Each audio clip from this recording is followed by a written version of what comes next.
ठंड में बिना नहाए रसोई में ना जाने देने वाली जेठानी। माँ, ये आलू के पराठे आज कुछ अजीब से लग रहे हैं। लगता है आपने इसमें रात के बचे हुए आलू डाल दिए हैं। कहीं वो आलू सड़ तो नहीं गए थे?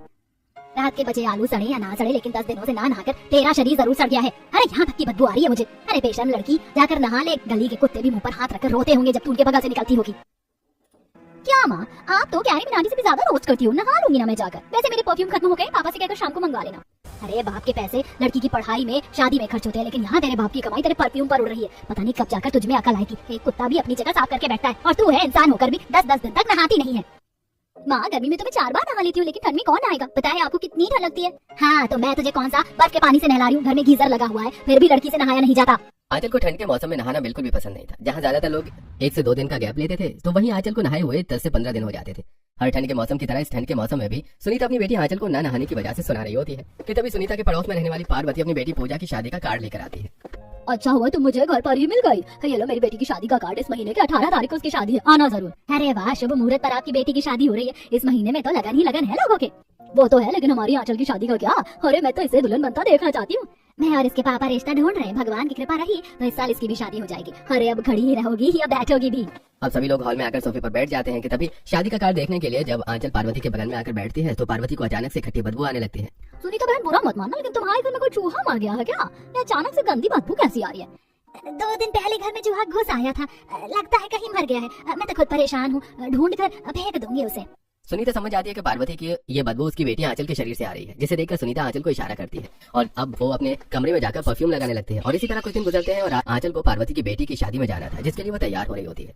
ये 10 किलो का मेकअप थोपने से तू सुंदर नहीं बन जाएगी। अरे कल मुंह ही कम से कम आज तो नहा लेती। एक तो आप बार बार मुझे ताना देना बंद कर दो। पता नहीं जब देखो मेरे पीछे लगी रहती हूँ। अरे ना नहा कर मैं पानी ही तो बचा रही हूँ। हाँ, और जैसे ये पानी पूरे देश की लोगों की पानी की समस्या को ठीक कर देगा। अच्छे से जानती हूँ मैं तेरी चालाकी। अपनी बेटी को सुनाकर अब सुनीता भी तैयार हो जाती है और कुछ देर में दोनों माँ बेटी शादी में पहुंचती हैं। आंचल देखने में काफी ज्यादा सुंदर थी, जिसके चलते कई लोगों की नजर आंचल पर बार बार जा रही थी। तो वहीं शादी में आई एक कौशल्या नाम की औरत की नजर आंचल पर से हट ही नहीं रही थी, जिसे देखकर कौशल्या अब सीधा आंचल की माँ सुनीता से बात करती है।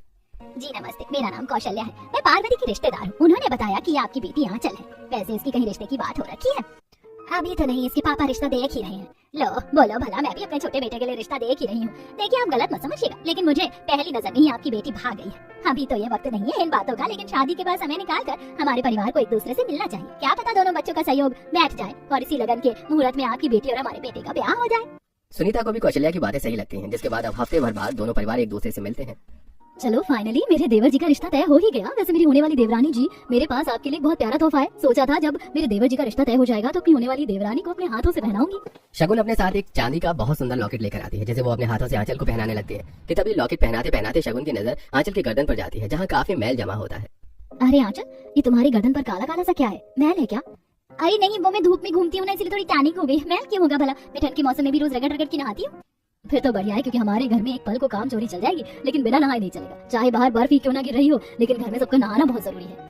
ये भगवान, आज तो इस टैनिंग के बहाने में बच गई, लेकिन अब आगे क्या होगा? अब इसी तरह समय गुजरता रहता है और आखिरकार आंचल की शादी का दिन आ जाता है। आंचल अपने सामानों के साथ साथ ढेर सारे परफ्यूम की बोतल भी पैक कर रही होती है, जिसे देख सुनीता। अगर रोज नहाती ना तो ये महंगी महंगी परफ्यूम खरीदने की जरूरत ना पड़ती। 2 घंटे में पार्लर वाली आ रही है तुझे तैयार करने के लिए और तू अभी तक नहा ही नहीं। कम से कम आज अपनी शादी के दिन तो नहा ले। अरे माँ, आपको तो बस मुझे सुनाने का मौका ही चाहिए। अंदर जाकर देख लो, गीजर ऑन है। मैं तो बस नहाने ही जा रही हूँ पैकिंग खत्म करके। आखिरकार आंचल अपनी शादी के दिन नहा ही लेती है। शादी करके आंचल अपने ससुराल आती है। इसी तरह शादी का दिन गुजरता है और आज शादी के बाद आंचल का उसके ससुराल में पहला दिन होता है। आज तो कुछ ज्यादा ही ठंडी हो रही है, धूप भी नहीं निकली। सोचा था आज नहा लूंगी, इतनी ठंड में तो बिस्तर से निकलने का ही मन नहीं कर रहा। नहाऊंगी कैसे? Subscribe for part 2.